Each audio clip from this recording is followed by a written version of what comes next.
And we've made it 1 year penalty for inciting riots. We took the freedom of speech away. The lawsuit writes, quote, "The American people should not live under the threat of occupation by the United States military, particularly not simply because their city or state leadership has fallen out of a president's favor," end quote. Now, this comes as President Trump says he would consider invoking the Insurrection Act to justify sending federal troops to Oregon.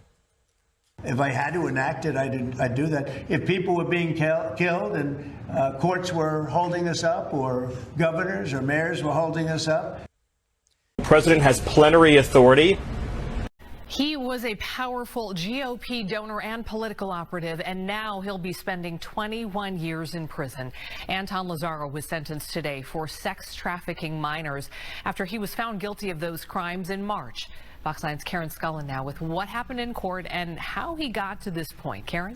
32-year-old Anton Tony Lazzaro will be 51 years old when he gets out of federal prison. From there, it's 5 years on supervised release. Anton Tony Lazzaro was becoming a big GOP donor and political activist in Minneapolis, but now he's heading to prison. Prosecutors say Lazzaro targeted young girls and gave the 15 and 16-year-olds cash and gifts, and in exchange, the girls would Uber to his upscale condo for sex. Today, federal prosecutors said Anton Lazzaro was a predator who hid in plain sight. He was a sex trafficker who camouflaged his true nature with his wealth and privilege. The case started back in August of 2021 when Lazzaro was arrested, leading to a shakeup in the GOP, including the resignation of party chair Jennifer Carnahan. If Ivanka weren't my daughter, perhaps I'd be dating her. You know? Stop it. Oh, it's so weird. Stop. You know what? You are sick. I know, Yeah. isn't it terrible? Yeah. Well, you're known for saying Is that outrageous terrible? things, Weird. Mr. Trump. Who are you, Woody Allen?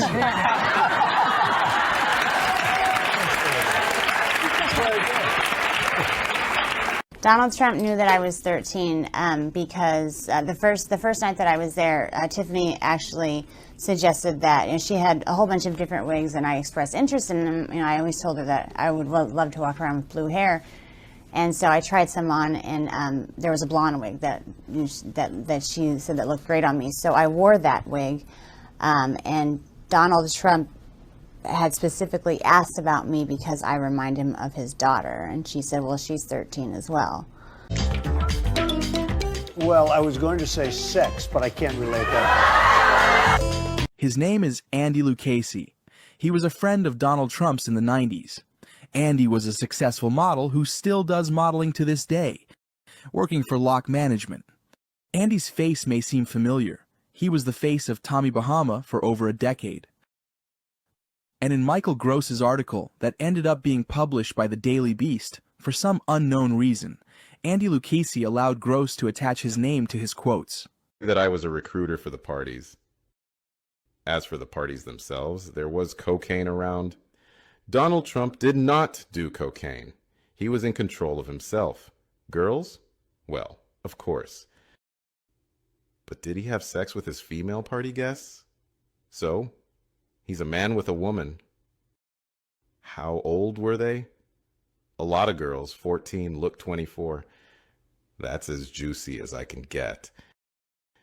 I never asked how old they were. I just partook. It was done, and I was crying, and Tiffany was consulting me, and she was, apologizing. She told me that she just never put me in that situation again. But he comes over mad because I was crying, and he said that I should be thankful that someone like Donald Trump took my virginity.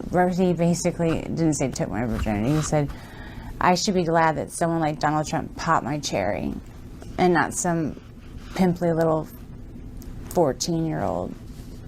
And I just was like, what if I said, what if I get pregnant? Not even talking to him. I didn't want to talk to him. I was talking to Tiffany.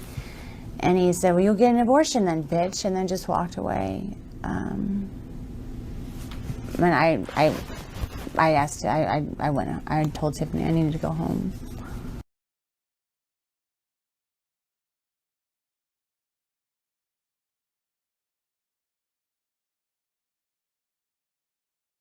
That's what they were there for, but do what they old enough to be enjoying themselves? I don't know.